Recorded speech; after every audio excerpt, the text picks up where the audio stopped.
Is my screen visible? Yes, it's visible. So all of you are able to see the text on the screen? Yeah, the font size is also good, yes. Font size, okay. Yeah. So just to give a glimpse of what we are going to be doing in this lab, we are just going to be showing a few tools of like basically how to analyze the architecture, the underlying architecture of the machine, as well as how we can use a few tools to basically analyze the CPU stats, the process stats, and the cache stats, etc. So to begin with, I'll be introducing you to the simple utility called LS-CPU. So everyone can execute this on your machine. And as you can see now, I have logged on to a server grade machine, basically, which has 24 physical processors. It's an AMD EPYC 7401 24 core machine. And to basically introduce what these values are, so we have 24 physical cores per socket, and we have two sockets. So we have a total of 48 physical cores here, and because we are able to basically hyper thread these cores, we are able to run 2 threads per core. So we have two sockets into 24 physical cores, that's 48 into 2 threads. So we have a total of 96 CPUs in this machine. So in most of your machines, you would be having a single socket, and you would still have threads per core as 2. And usually it will, in your personal machines, it shall range between 4 to 8 threads. And there are other parameters here as well, which are pretty useful, like the CPU frequency, the max and min frequency. This is the real value of the frequency, and it can be less than minimum frequency when it's idle.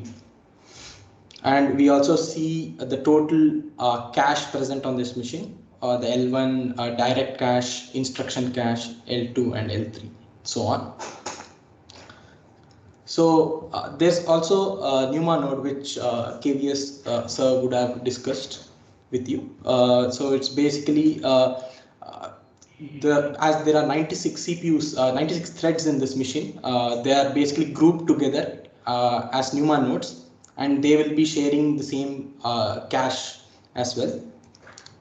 And Trivikraman will be showing you how we can map the NUMA nodes to the CPUs as well. So as I had previously discussed that we have...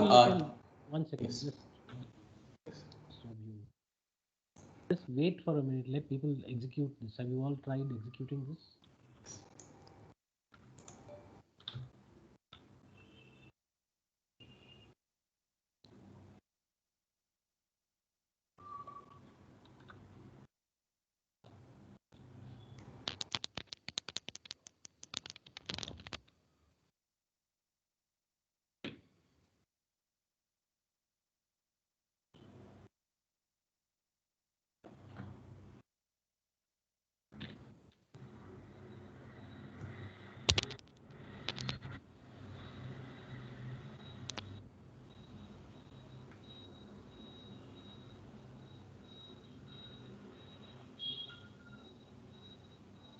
Okay, the question is from Nishant.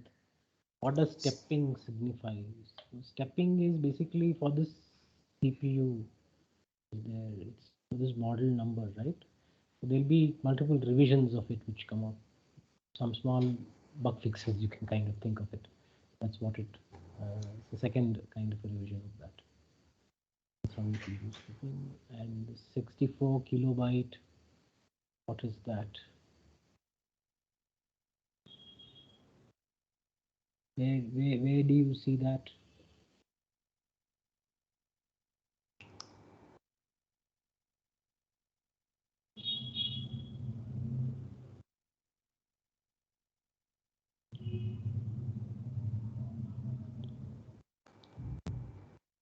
Where do you see that 64 is double? Not in yours, but in mine. In yours, I 64 MIB kind of thing. Na, I. What is that I means? This.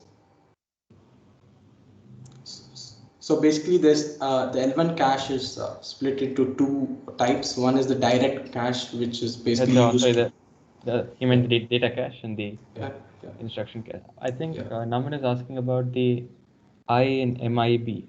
I think that stands for megabyte or kibibyte or something like that. I'm not sure of the exact conversions between the Yes. the different units, but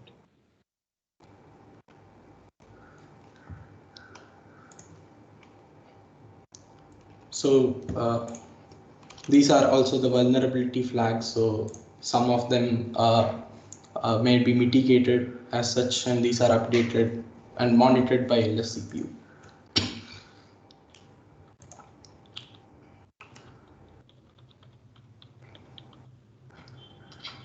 So I would like to basically show you how we can make set hyperthreading off. And those of you who have who are running on their host machine, they will be able to perform this operation.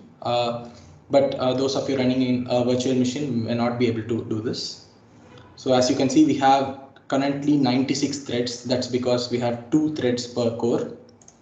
So I will just paste this command as well, but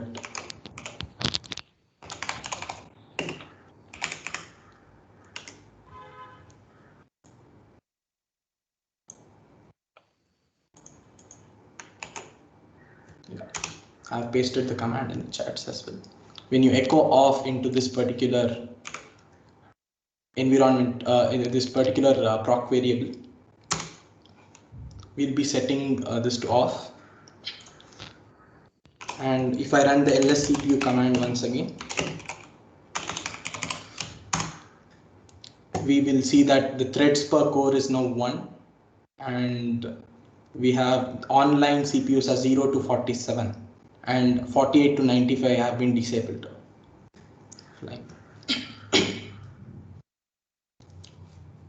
So we have effectively disabled hyperthreading through this command.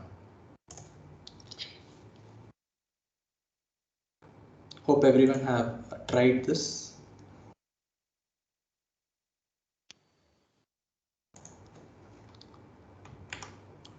Yeah.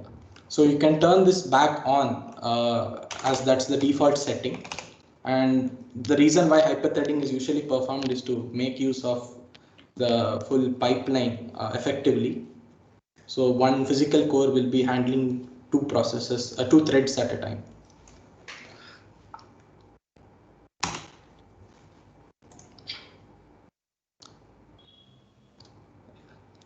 So has everyone? yeah, you can go ahead, Nick. Yeah. Yes. No, just wait. Don't be in a Okay. hurry. I mean, Okay. don't be in a hurry. Yes. Okay. Let's make sure people complete. Let them react to this when they are done. Okay, sure. Different machines will work at different speeds.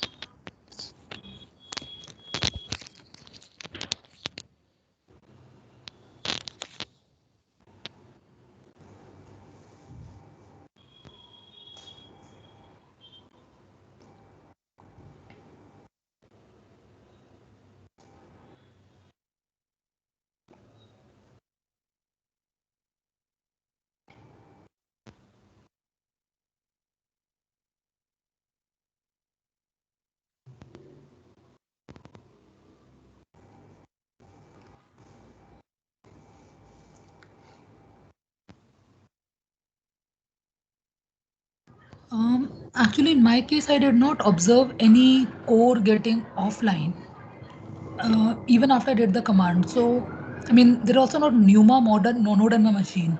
Yeah. Is that So okay enough? yeah, that's fine, because here we have a large number of cores, basically 48 physical cores. They get separated into various NUMA nodes, but on a small machine we'll effectively be having one NUMA node.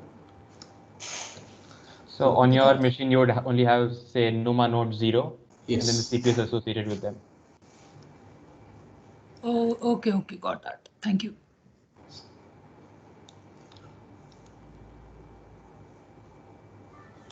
So in my case, I got online CPU list 0, 1 and offline CPU list 2, 3. And Yes. when I did that echo off, Yes. and my frequency was halved, CPU megahertz frequency. CPU was half, Sorry, doubled. doubled. Yeah. So that basically could be because, as you see in hyperthreading, one physical core will be trying to handle two threads. And here, when we disable it, we are effectively one physical core is able to handle a single thread. So it has basically more resources and it can effectively work on one single thread alone. But the performance gains won't be double. It will be around 50%. And that's the reason why they use hyperthreading to effectively utilize the entire pipeline. You guys understand hyperthreading and simultaneous multithreading?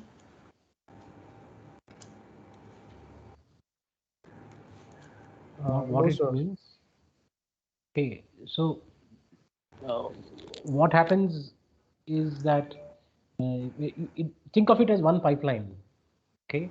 And when that one pipeline is doing something like accessing memory, the pipeline is stalled because the data has to go fetch the data from memory. So an optimization, what people did was to have this virtualize as two cores. Essentially, you share the same, it's the same pipeline, but they're two, think of it as two program counters with a set single pipeline. Think of it like that. So it opportunistically starts executing instructions from a different thread. And when this thread kind of gives up, it goes to the other one. It ping-pongs between the two threads.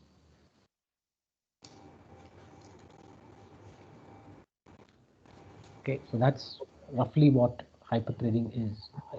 SMT is the same thing. So it uses the same core, but it shares it so that it improves the utilization of the core that way. So Naman has a question. I understand SMT, but I cannot see the change after running the command. So are you running it on a VM? So please check this one thing. Are you running it on a VM or are you running it directly on?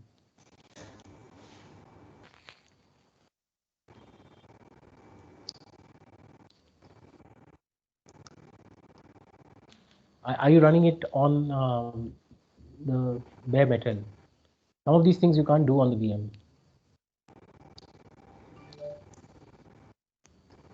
Okay. Is it? I would guess it's an Intel machine, right? So before running the command, you can check whether you have the threads per core as 2.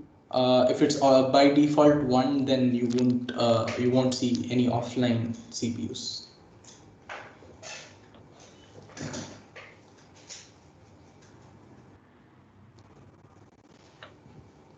And Naman has said that it's on an Intel CPU. Yes.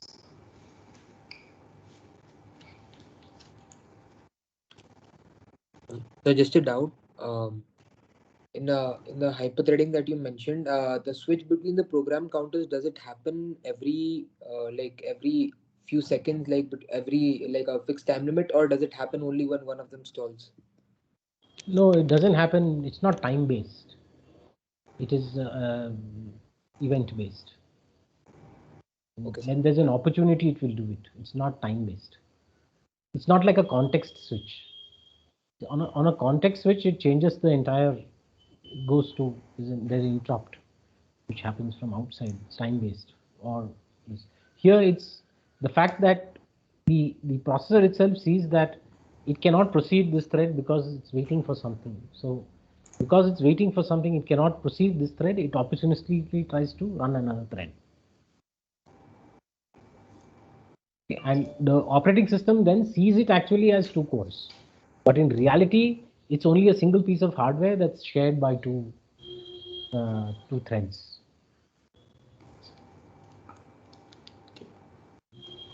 Yeah, I think it makes better. We should shift to the lab channel. and not use the general channel. I think we can move on to the H-top basically.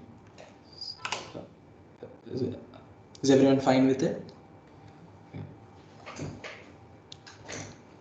Yes, sir. Please continue. Yeah.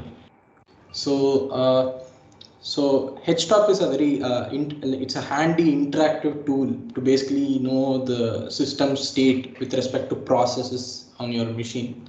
So it's an interactive tool. So when you run H-top, you effectively see a grid of all the CPUs indexed, either from 1 to 0 based or 1 based. You can set it up in the setup.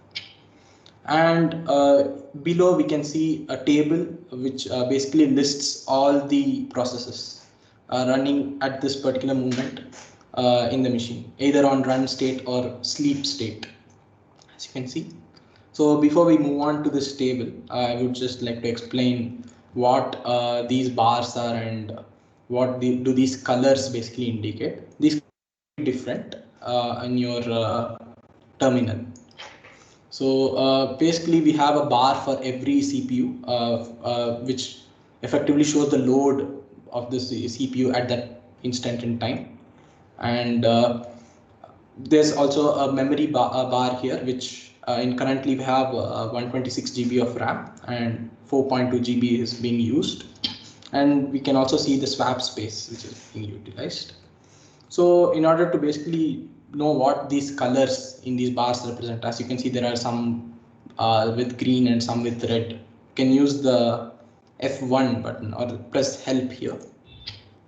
And in turn, we can now see, if everyone of you are following, we can see that we saw green and red. So this is most of the case we will be seeing these two. So green in turn represents processes which are running in the user space. So when a user tries to spawn a process or any background process executed by the user, application, etc., will be run as a user space, will be shown as the user space load. And the kernel space load is basically all the other processes managed by the kernel, like swapping a process from sleep to run, paging, as well as handling IO interrupts, etc. And these are indicated using the red color. And in memory, we also see a split here, wherein blue indicates buffers, green indicates the actual used memory, and yellow indicates cache. And as you can see here, I'll press the escape key. We can see that this much area has been cached, which is around 40% of the entire RAM. But the actual used value is just around 4.2 GB, as you can see here, out of 126 GB here. So that's indicated by these green bars here. So that's pretty less compared to the cached space. So I will just move on to the table, which is essential.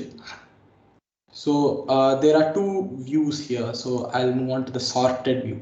This is effectively what you would be seeing. So you would have the PIDs, which is the primary key or the index of this table.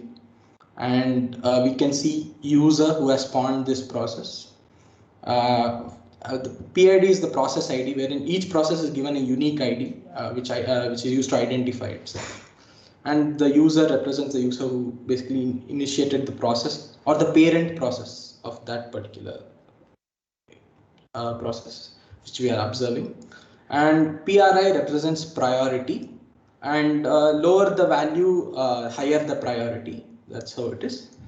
And NI is nice value. So nice value is a sort of priority which can be set by the user. So this PRI priority set is basically maintained by the kernel as well, and it can decide to set the value of PRI, whereas nice value can be set by the user in order to prioritize, and this is in the range of -20 to 19.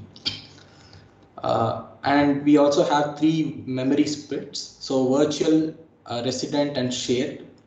So virtual here represents the total allocated space for the process. It may be used or not, but this much space has been allocated for this process, and it's in KBs.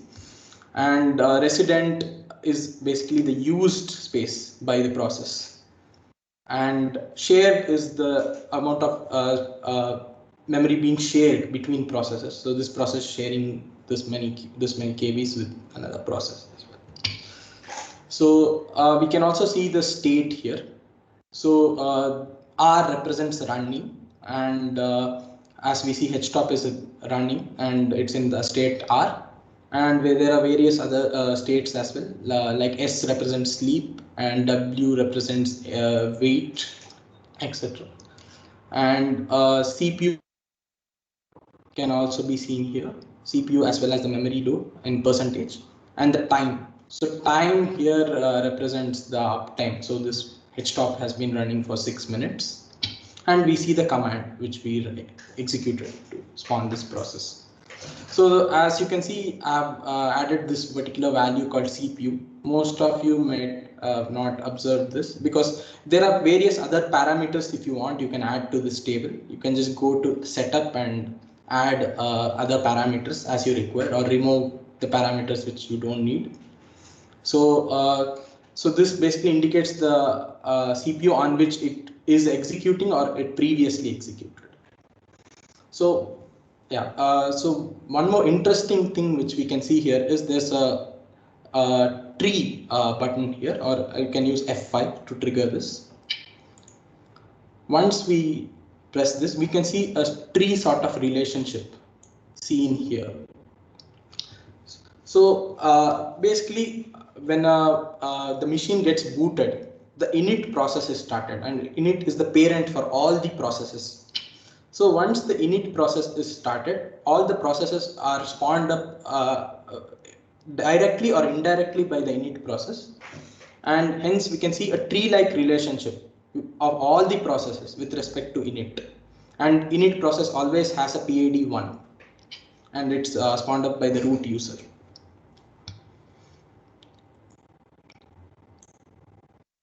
Any questions? Anything? What is the means for uptime? Can you repeat? I couldn't hear. What is the meaning of uptime? So here uptime here represents the time since the machine has been booted. So this machine which I've logged into has been on for 63 days and 3 hours. So if you turn, essentially it's, let's say you turn on the machine currently, it's the time since which the machine got turned on.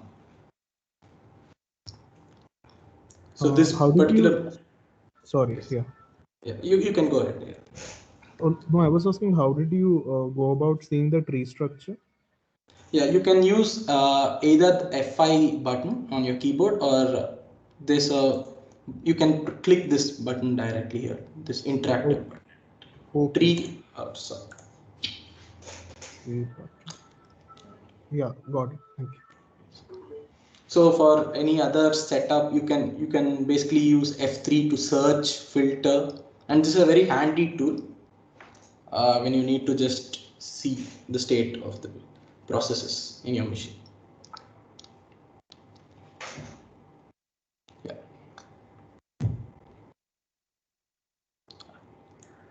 Can we?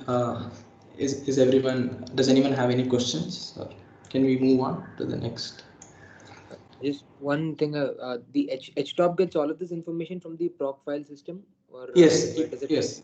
Yeah, it should be getting from the proc file system. So basically, as you can see, these values keep getting updated every few seconds. So every few seconds, it basically fetches the data from the proc file system.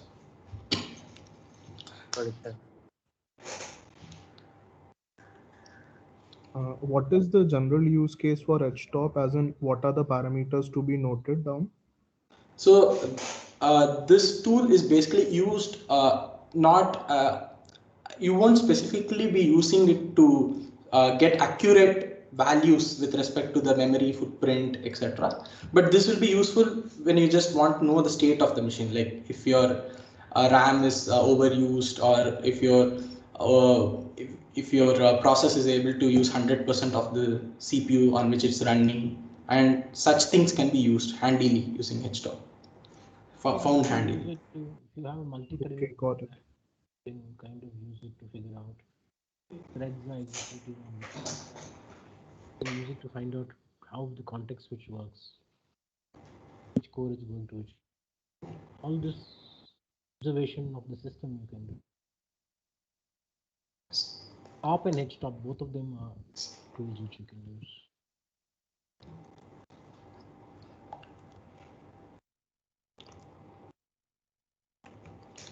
So I think we can move on. So I hope everyone of you have downloaded these two files, the matrix multiply.c and mt_pi, multithreaded_pi.c. There's some few questions Yeah. on the performance lab. One is, how is load average calculated? So you see three numbers there in the load average part: 0.13, 0.14, 0.15. Right? So 0.13, the first number is the amount of time the CPU was active for the last 1 minute. The second number is the amount of time the CPU was active for the utilization of the CPU for the last 5 minutes. And the third one is the utilization of the CPU for the last 15 minutes. So it's a weighted average, taking more benefit to the first last 15 minutes. So what you will see is it's very low now. It's only 113.07 or something like that. So which means there's really nothing running on the system. Potentially this could go all the way up to 96, right? It's really running. So the nice command, I am not sure. Question is,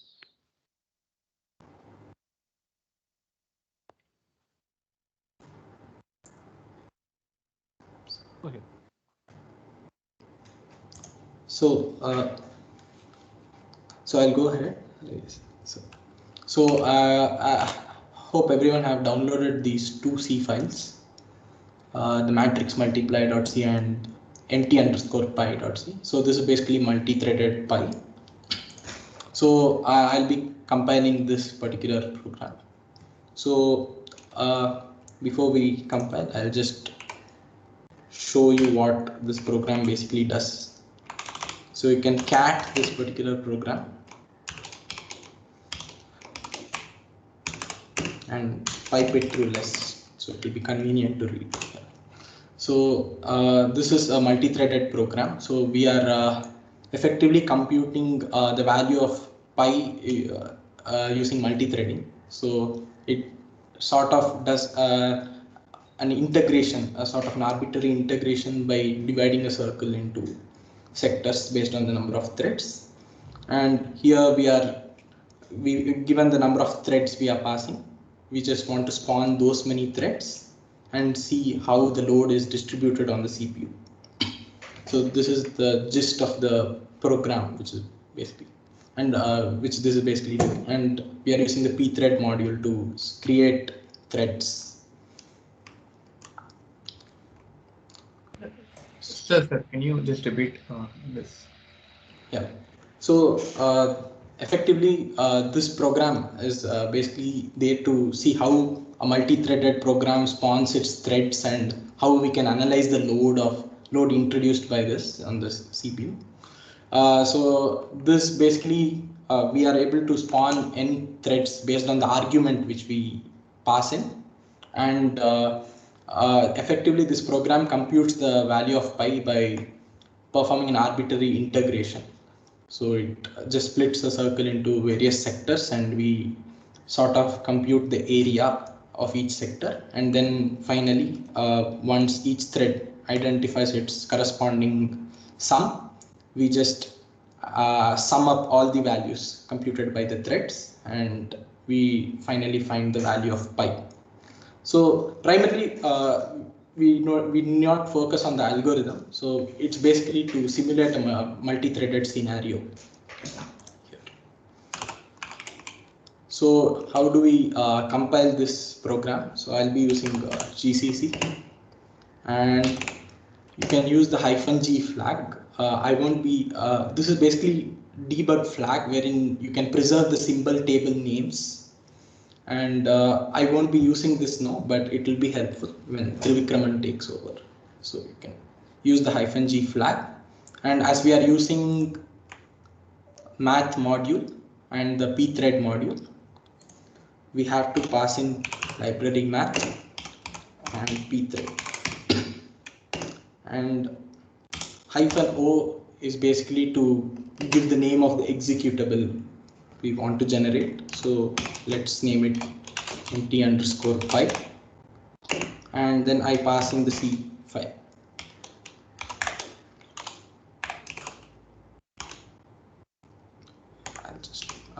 I'll run it as a super user. This is not essential. I have set the permissions for the super user. That's the reason why it's asking. Yes.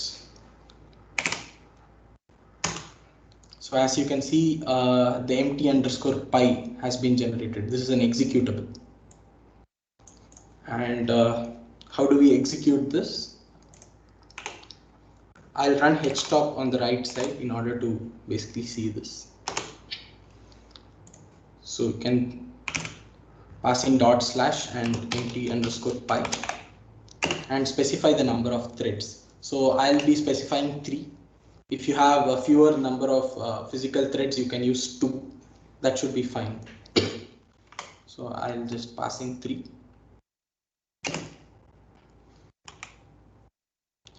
Once I execute, you can see that 3 CPUs are showing 100% here.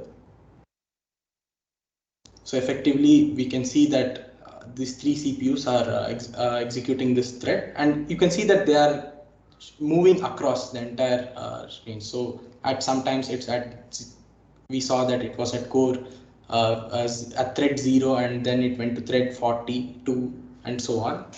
So this is because the kernel effectively migrates the process across various threads in order to maintain balance, in order to not overburden a particular thread.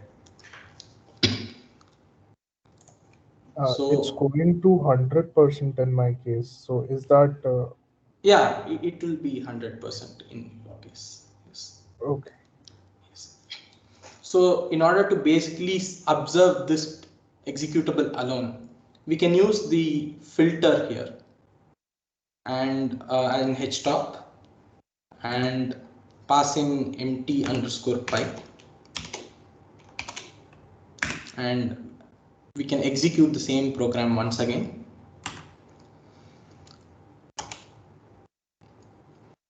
And we can see, we can observe the CPU and other stats as well. So we have one root thread which spawned 3 other threads, and it's at a sleep state currently because the other threads are functioning. Once this thread completes, the result is output here. Is everyone able to execute and visualize it through htop? What was the last change you made?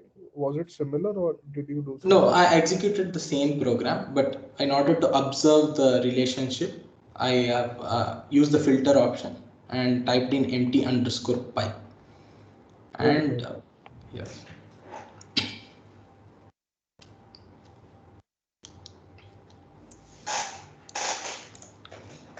So we can also, as you saw here, we saw that the process was migrating across various threads here, and in order to set the locality of this process to a few threads, predetermined threads, we values here, the CPUs, we can use this utility called task set. So we can use task set -c for specifying the CPUs, and we can give the range. So we have 3 here, 3 threads. If you are spawning 2, you can specify it accordingly.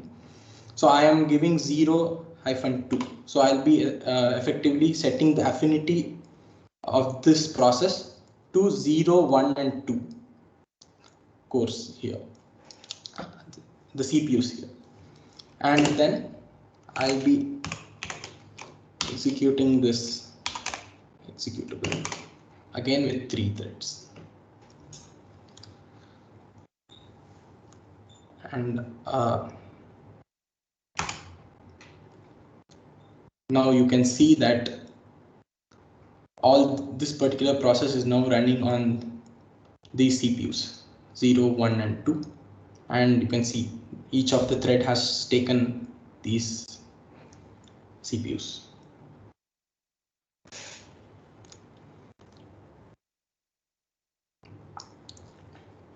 In So your essentially, case, yeah, go sorry. ahead. I was saying in your case, you have explicit indexes of 0, 1, 2, but I have from 1, 2, 3. But when I provide it from 0 to 2, it is using 1, 2, 3. Yeah, right? okay. So as I say, the CPUs are actually indexed from 0, but HTOP basically indexes it from 1. So you would be seeing, if you have 4 CPUs now, you would be seeing 1, 2, 3, 4. Yes. So, but it's effectively 0, 1, 2, 3. So Yeah, there's okay. you through HTOP you can also set it up. Through setup you can go and set it up for 0 based indexing. And Okay, that's understood. Okay. So by using task set here, we are ensuring that instead of the threads migrating all across the 96 CPUs that we have currently, we're just restricting them to a certain set of CPUs. That's what that's what task set gives you. It's also called affinitization, CPU affinitization.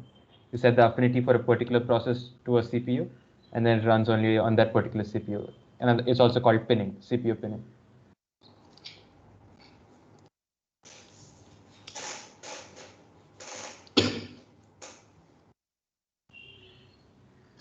So instead of 0 to 2, you could have given 0 specific indexes there, right? Yes, you can comma separated value. Like if you want 0, 2, and 4, I can in turn specify 0, 2,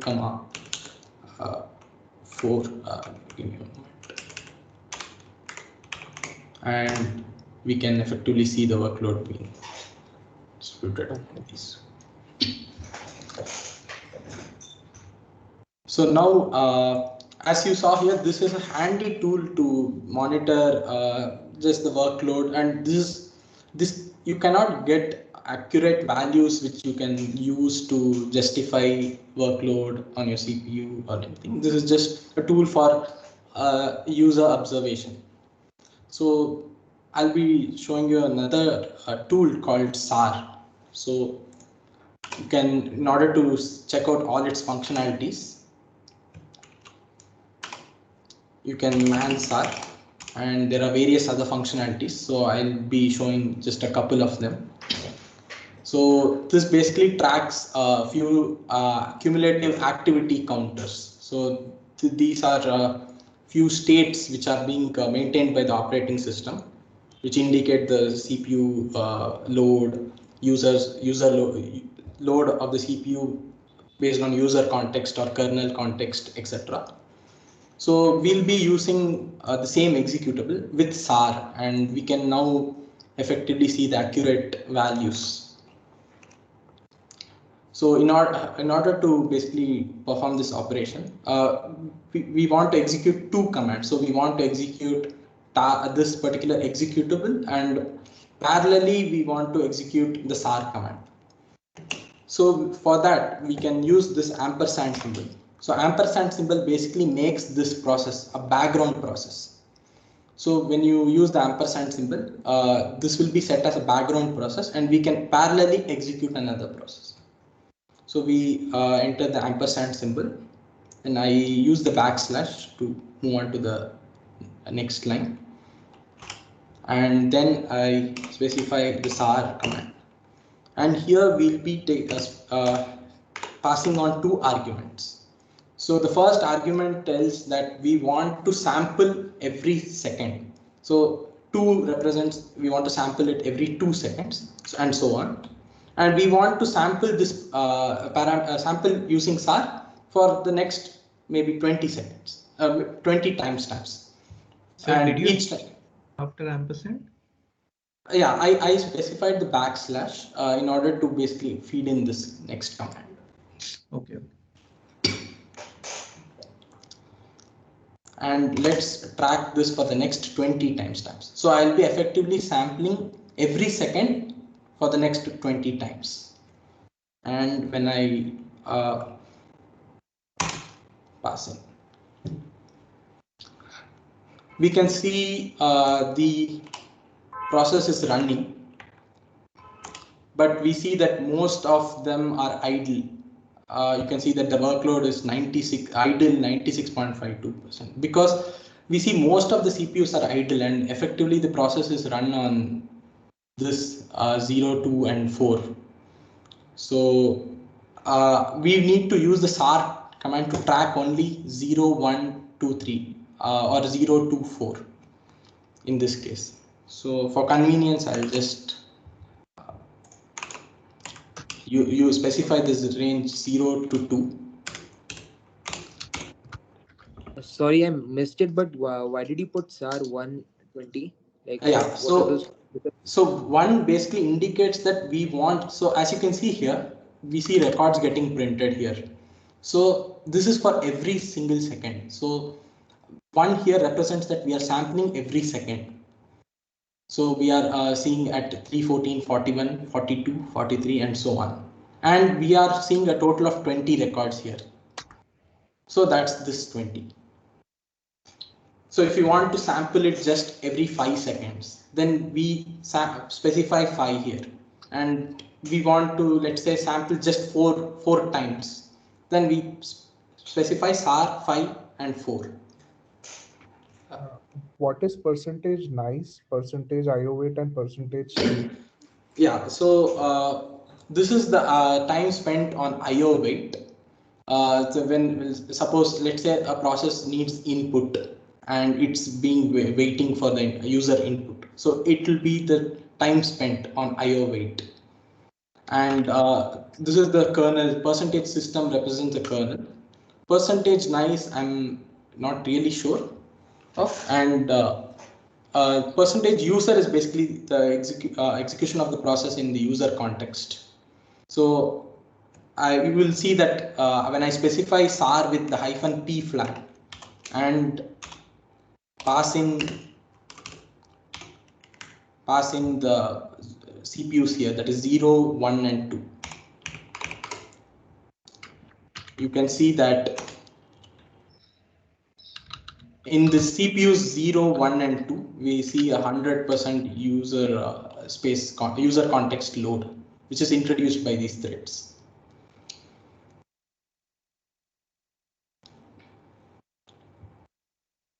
So effectively, we are in the user context, we are able to see 100% load. To filter a set of CPUs using the SAR command, as Nikhil mentioned, use the -P option. Yes. -P and then specify the CPUs. Yes.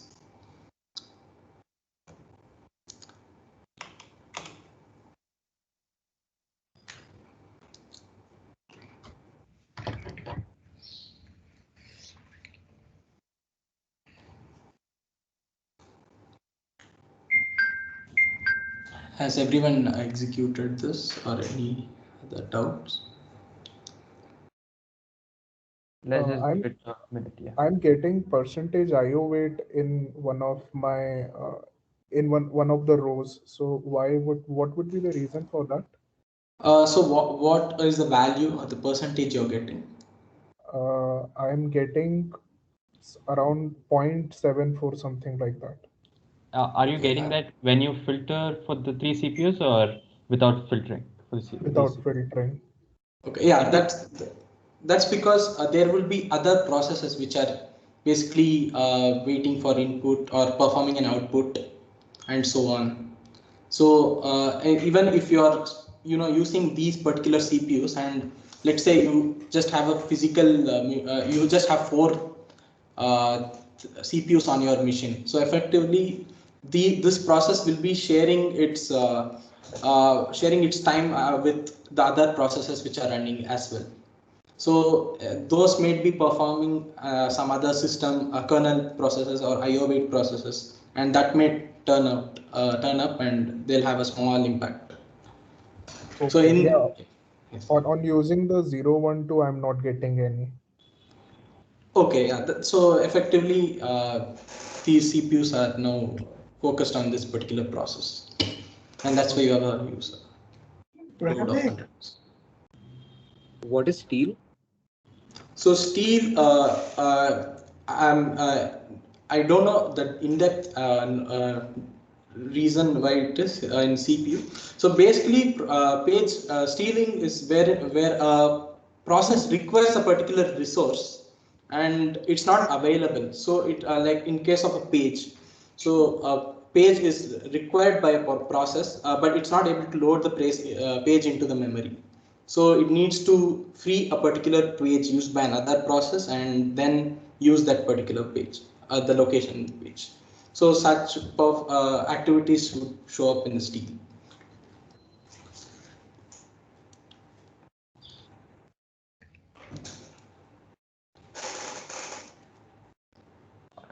To get more information on these fields, say I think someone wanted more information on NICE, you can use Mansar. I think there would definitely be some documentation on those fields if you want to get more information.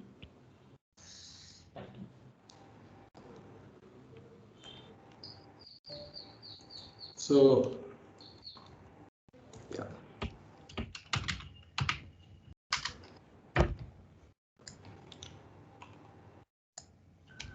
So just to move on, hope everyone got a gist of it. So you can explore. There are other parameters as well. For example, there's the -b flag which we can pass.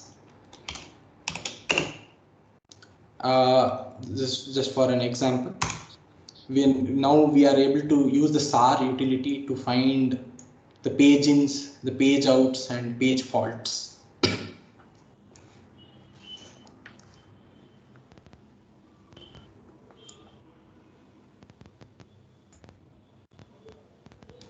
So there are various other utilities which SAR provides. You can use the -a flag, which will basically print output of all the parameters which SAR can provide.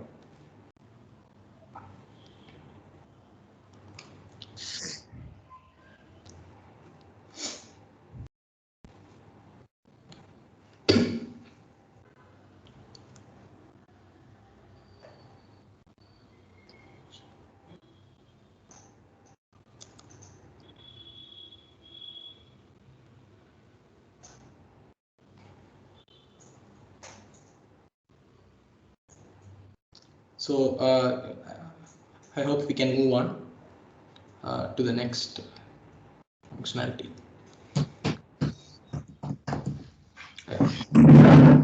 Okay. So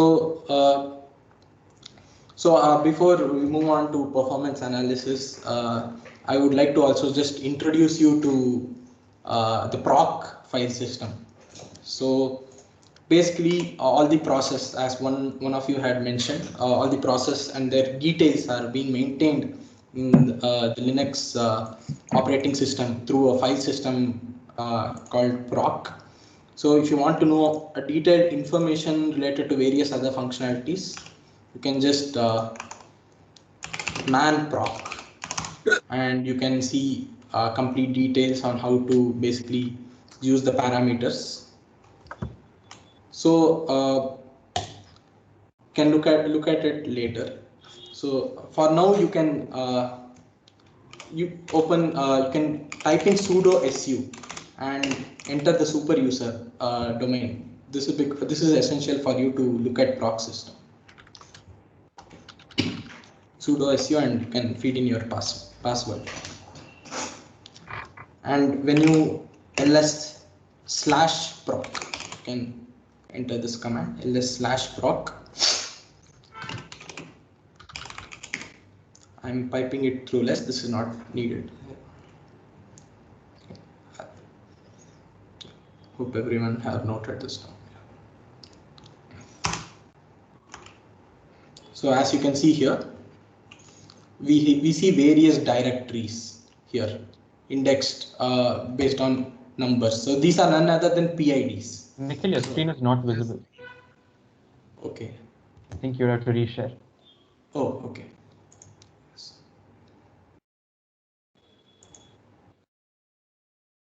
Hope this is visible. Yeah. Yes. Yes.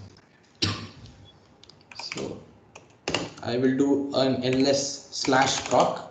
Hope everyone entered sudo su and entered the root user, super user domain. So when you run the ls/proc command, we can see there are various directories indexed on numbers. So this is basically the PID of various processes running. So as we saw previously, htop basically acquires all the parameters through the proc file system. So if you want to know details about any process, so we were seeing, we were basically observing the proc process. I mean the init process, which had the PID 1. So I'll just ls/proc/1. So if we list the contents of this directory, we are able to access various parameters related to this process. So the command which was getting executed was init, and let's cat the cmd line value /cmd line, and we can see here the init has been init /root/. This is the process which is which got loaded when the system booted, and we can also see it's the tasks which are being managed using the ls/proc/1/task. So currently this process is basically managing just itself, PID 1. So I would like to just show you how this will be useful when we are executing the same executable. So I can, everyone are following here. I will run the executable with 3 threads, and I'll use the ampersand to run it as a background process, and use the backslash to enter another command. So we'll be entering a few commands in order to print all the values at once. So you can execute the command with the ampersand and then cat /proc. So basically there are a few environment variables which are available at hand in bash terminal. So when you basically, we have some preset values for like $? Basically has the return value of the previous executable. So we in C program we type in return 0. So once the program gets completed, the return 0 command is executed, and this particular value is accessed using $? So in case of an erroneous termination, we'll see a non-zero value. So this is useful in analyzing whether the process terminated successfully or not. Similarly, we have $! So $! basically stores the PID of the previously executing process. So in this case, we are running this particular executable, and $! will have the PID of this process. So as we see here in the proc file system, we have a directory for every PID. So we are basically using a cat and fetching the attributes from this particular directory. So I will cat the CMD line here. I'll also cat a few other parameters using the /proc.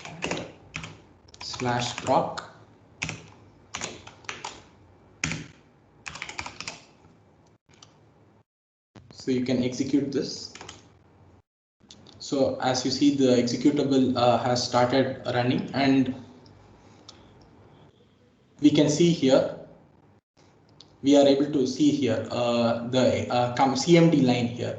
Once we cat this particular value, we see the command line which we passed here. And this is the maps, basically stores the mapping of the virtual memory to the physical process addresses. So as you know, while we compiled this program, we use the pthread module. So the basically pthread module has been dynamically loaded into the process memory, and this is the starting index and the ending index of the process memory.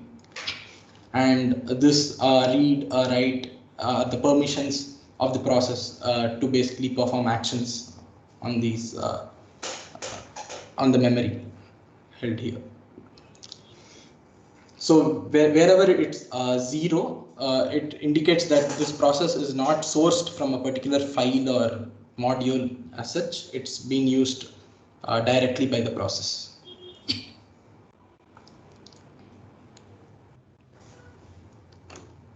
Can also ls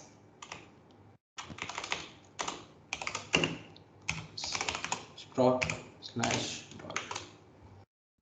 /task, and now we are able to see the PID of this particular task as well as the children PID.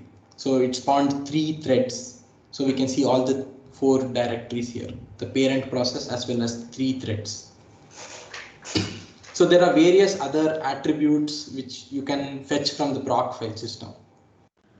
And HTOP basically fetches a subset of them and shows them interactively.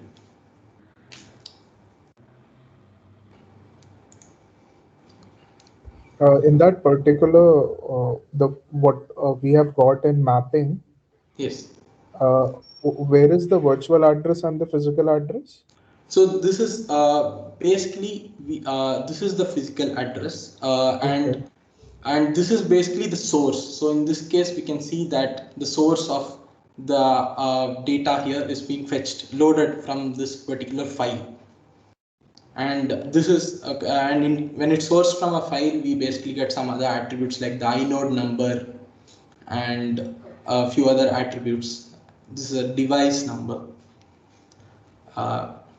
So as you know, inode number is the actual file, as basically the file is stored as an inode. Okay. So there is something about hard link and soft link related to inodes, right? I don't think that will come apply here. Soft link, these get directly loaded here dynamically, and I don't think that information is displayed here. Yeah, we just have the permissions here. So as such, we cannot write to this because we don't have the right permission here. Okay. So, but when it comes to the soft links and hard links in a file system, those function differently. If you're referring to those. Okay.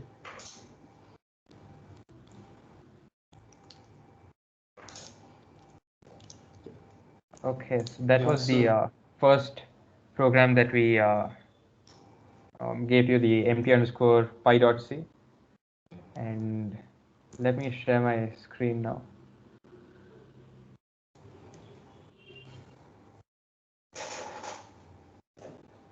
Is my screen visible?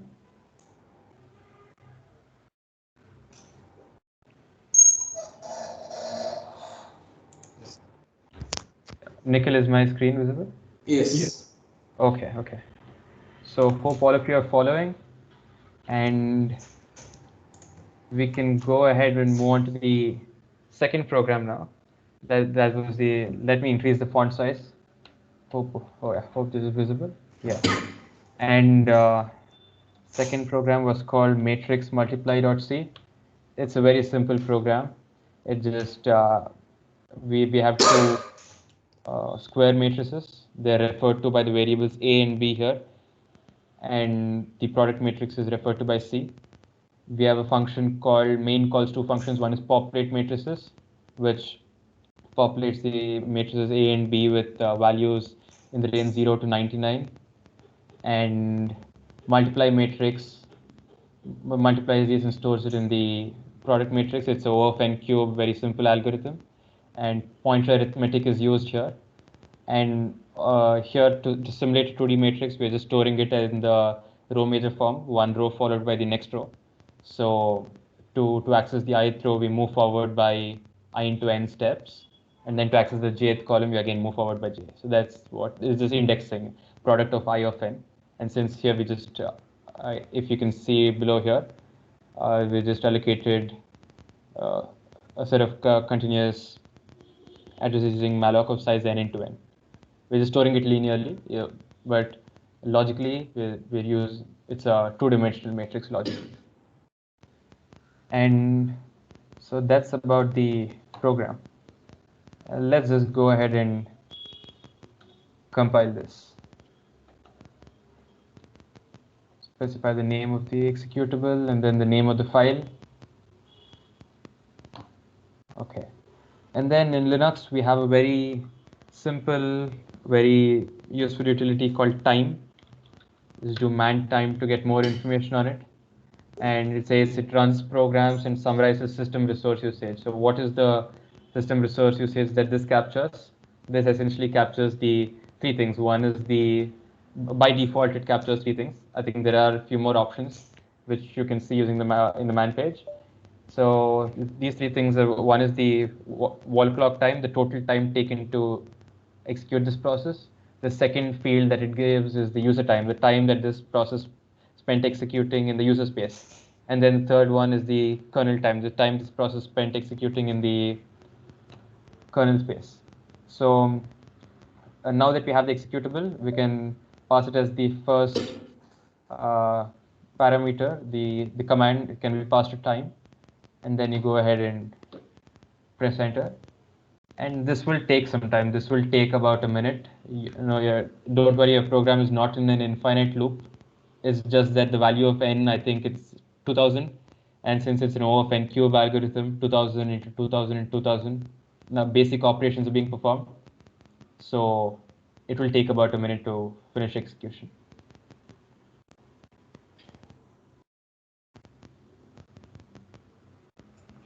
So, what does time do? Can you just explain once again? Okay, I think the output will show up here, and then I'll go over the output. I think it would be clearer. Okay, sir. Yeah.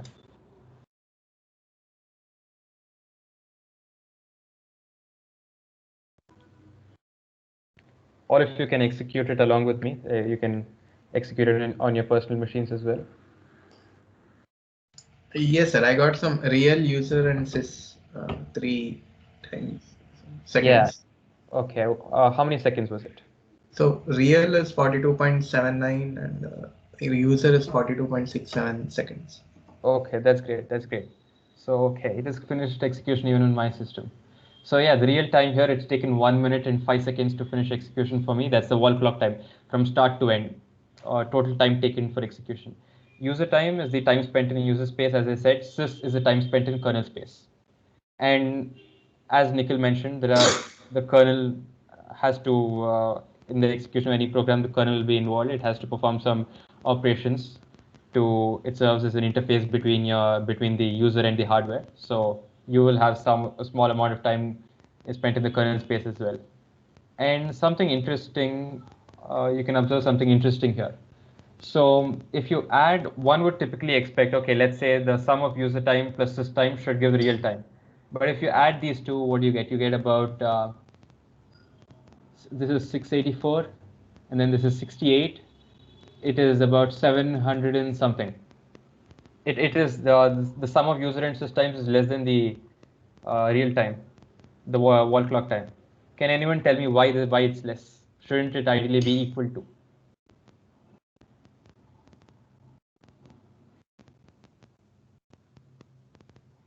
You can unmute your microphones and.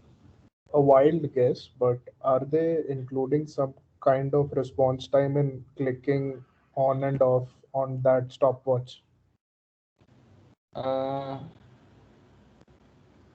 It is. I don't think it's that. Okay, let me give you the answer. That was a good guess. So the total. Is it the Go ahead. like does it take into account the time taken for context switch or anything of that sort? I'm not really sure.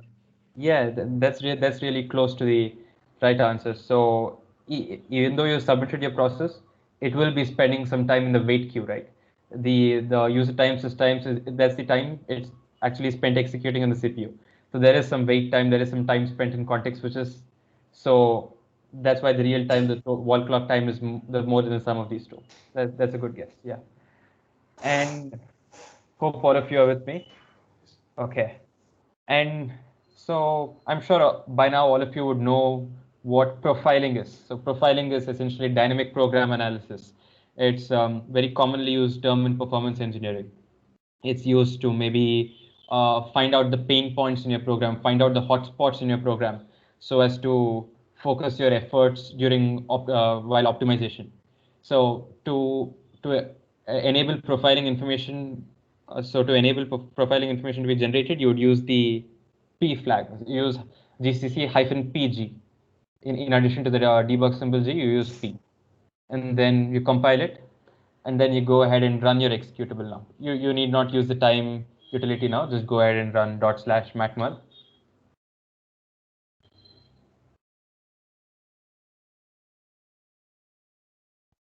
And so while this completes execution, once this is finished execution, you would observe a file called gmon.out, jmon.out, which is present in a directory once it finishes execution. And so this file essentially contains it contains a list of the functions that were called, the amount of time spent in each of these functions, the number of calls made to these functions, maybe the splits between the time spent in these functions and so on. It gives you also the profiling information, which you could use as a base, as a baseline for performing further optimizations. It gives you an idea of what's going on in my program. That's what. So that data would be contained in a file called gmon.out. I'll show it to you once this once this program finishes. Yeah. So you go ahead and type in ls-l to list out the files in the directory, and you see this file called gmon.out. So how do you read this gmon.out? I think this is just binary. I don't think it's. I'm not sure. You could see if it's if it's in human readable format. However, typically I hope everyone have got the gmon.out file. Yeah. Yeah. Hope everyone is with me. Yes.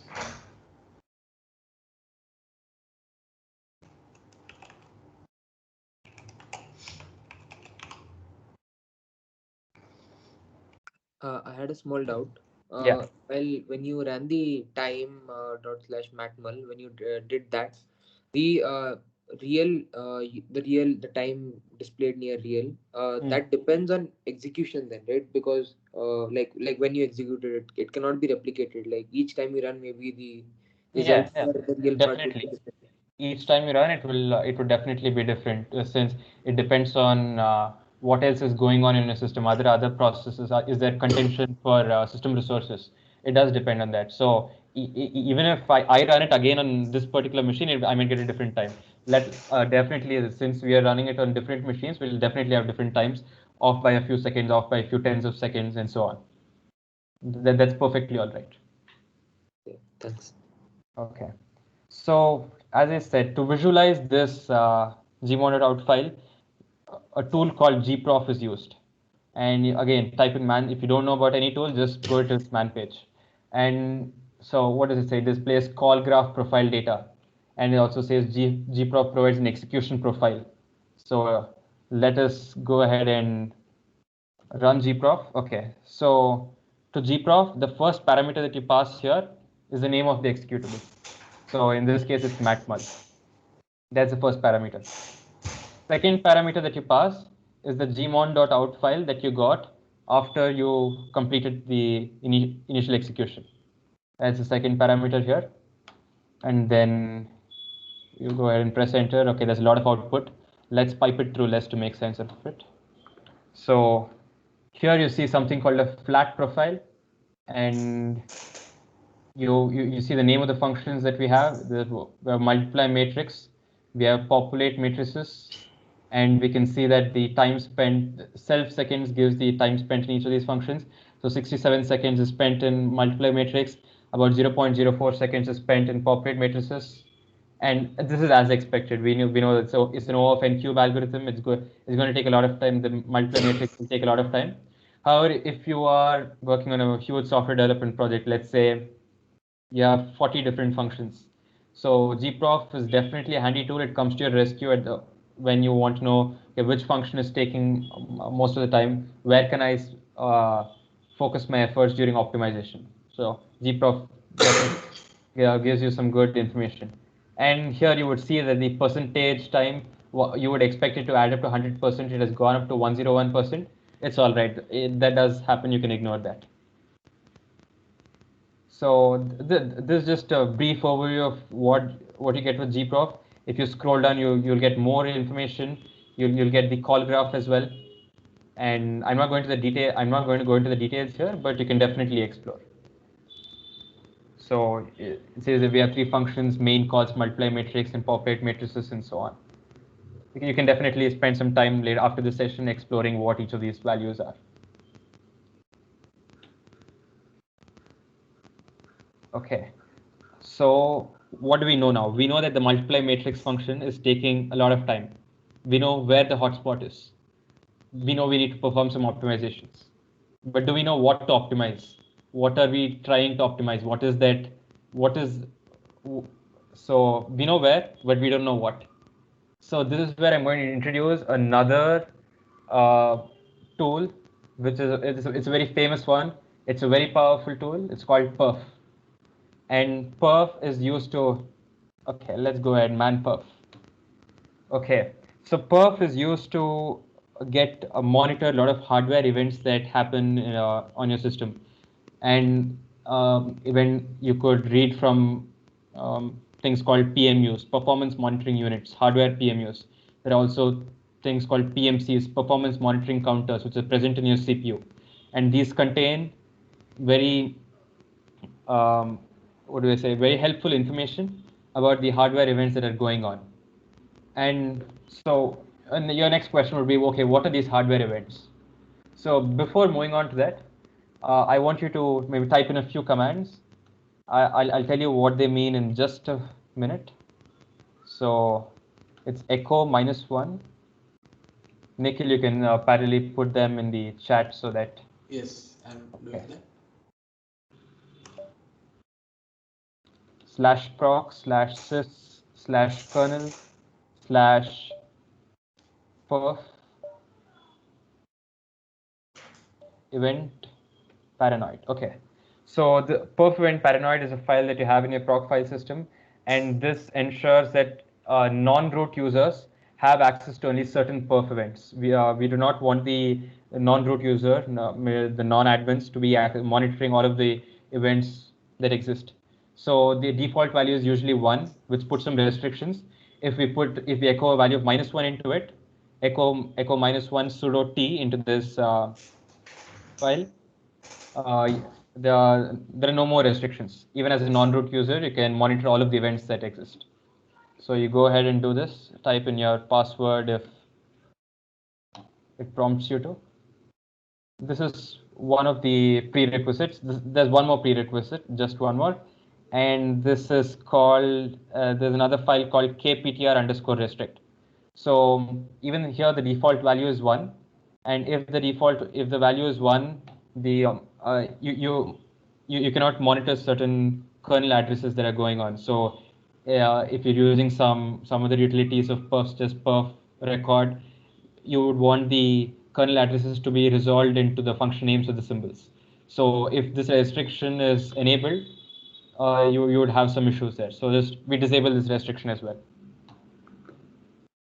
So hope everyone are with me. And okay, so as I said before, by the way, these commands have also been put in the chat if you wish to copy paste them. And so I said perf allows us to monitor some hardware events. So what are these hardware events? To know what these hardware events are, you use perf list. And this gives you all of the events that you can monitor using perf. You can see some events like branch misses, you can see cache misses, you can see cache references, you can see context switches, you can see CPU migrations. If you remember, when you were executing the first program initially without using task set, those 3 threads were migrating all over the place, all over your system. If you're able to observe that if you had a large number of CPUs.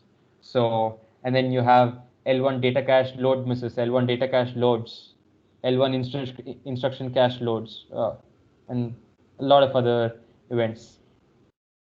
You have events associated with the TLB, the translation look aside buffer. So we're talking about data cache and instruction cache. If you actually wish to see the cache hierarchy in your system, you can go ahead and enter this command called lscpu -all -extended -all -extended, and this gives you the cache hierarchy. So I'm running it on a personal laptop. So I have 7 CPUs. All of them belong to there's only one node represented by node 0. I have only one socket represented by socket 0. And as Nikhil spoke about hyperthreading, we see that's core 0 and core 4. Sorry, CPU 0 and CPU 4. Both of these are associated with core 0. So 2 CPUs in one core, possible due to SMT, simultaneous multi-threading, or otherwise known as hyperthreading.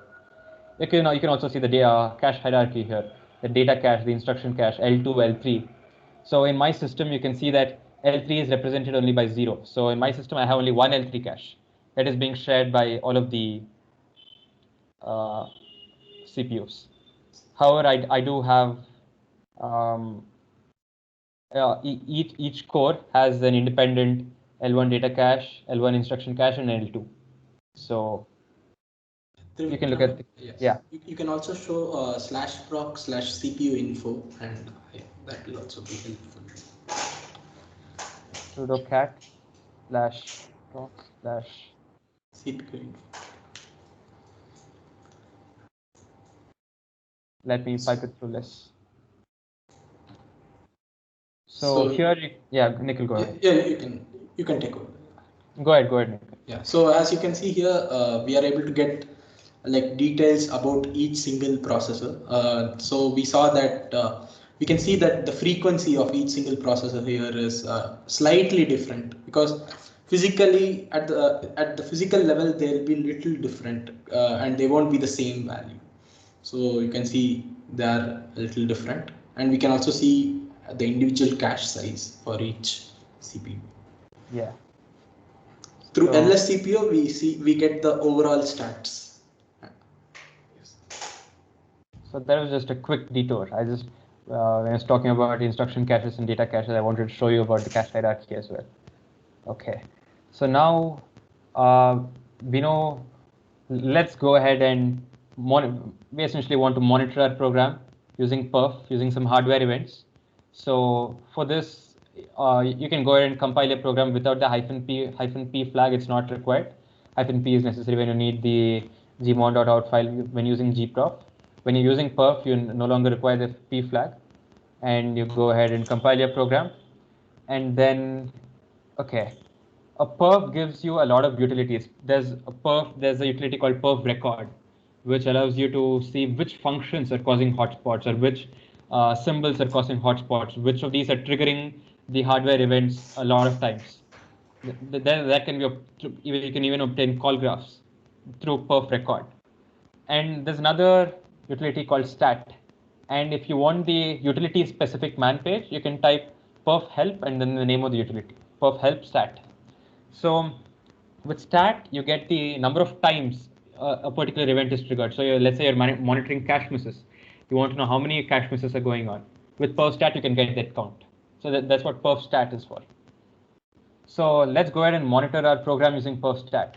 Let's go ahead and use some cache events. Let's say, and to mention events with perf stat, you need to use the -e flag.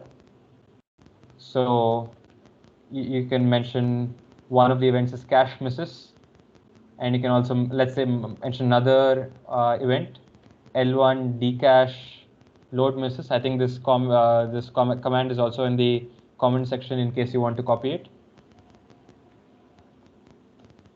So I've mentioned two events, cache misses and L1 data cache load misses.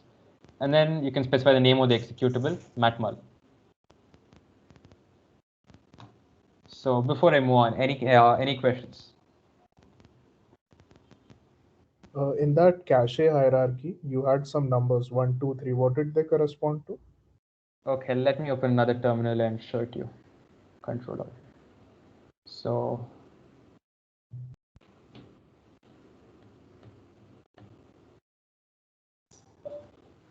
lscpu -all -extended. So this number is basically the unique identifier of the cache. So here it's for L1 data cache, we have 0, 1, 2, 3, 0, 1, 2, 3. This means that we have 4 unique L1 data cache slices. So, and they are indexed using the identifier 0, 1, 2, 3. We can see that the CPU 0 and CPU 4, they share the same L1 data cache, since both of them have the value 0 here. And we can see that CPU number 1 and CPU number 5 have the value 1 for L1 data cache. So this means that both of them share the same thing, and it's basically an index. And so for L3, you can see that there's only one index, 0. That means there's only one L3 cache in my system. However, there are 4 L1 data caches, there are 4 L1 instruction caches, and there are 4 L2 caches. And we can, and 0, 1, 2, 3 refer to these 4. Okay, understood. Okay.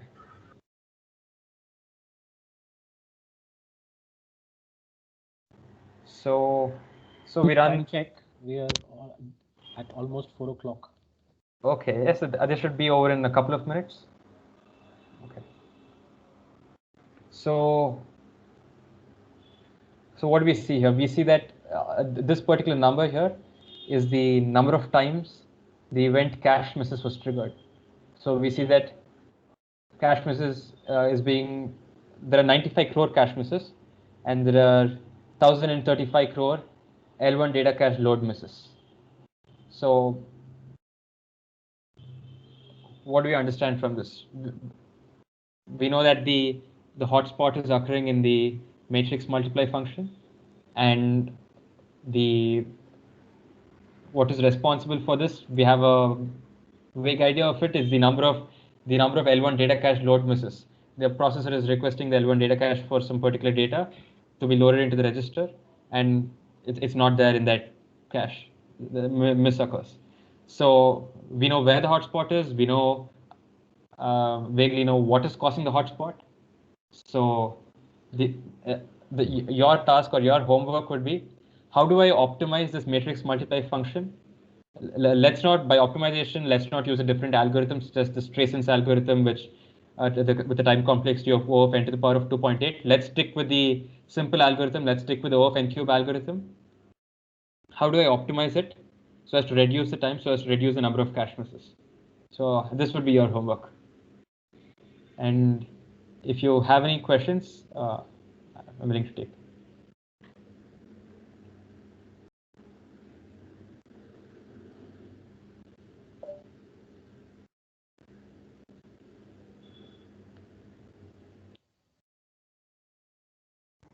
So the cache misses here is the last level cache, right? Yeah, the cache misses is the count for cache misses is the is a request that don't not satisfied even in the last level cache, and they move on to the DRAM. That's why you can see that the number of cache misses is less than the number of L1 data cache misses. So you would expect that, okay, there are also L1 instruction cache misses. So why is the cache misses number not greater than the L1 data cache misses? It's essentially because it only counts the last level misses from the last level cache that go on to main memory.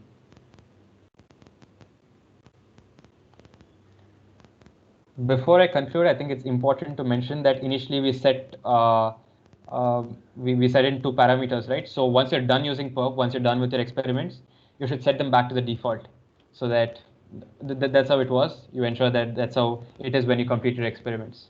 So the default is 1. So you echo 1 into perf event paranoid, and you also echo 1 into kptr restrict once you complete your experiments. Ensure that you set back the defaults. Sir, so in order to optimize this algorithm, should we make sure that the code is like making use of the spatial locality? That's correct. That's correct. So you would want to make your code cache friendly, ensure it uses spatial locality. So a hint here would be, I mentioned about the row major audit, right? So you need to think along those lines. Okay.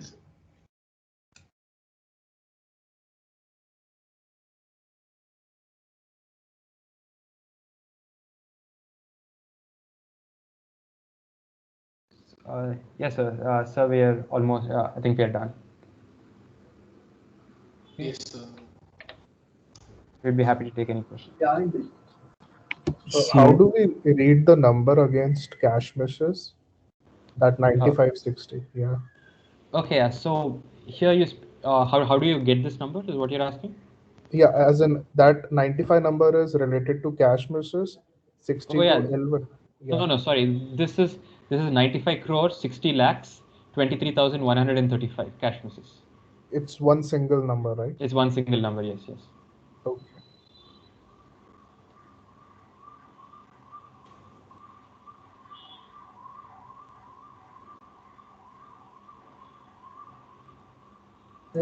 So are there any questions related to the lab?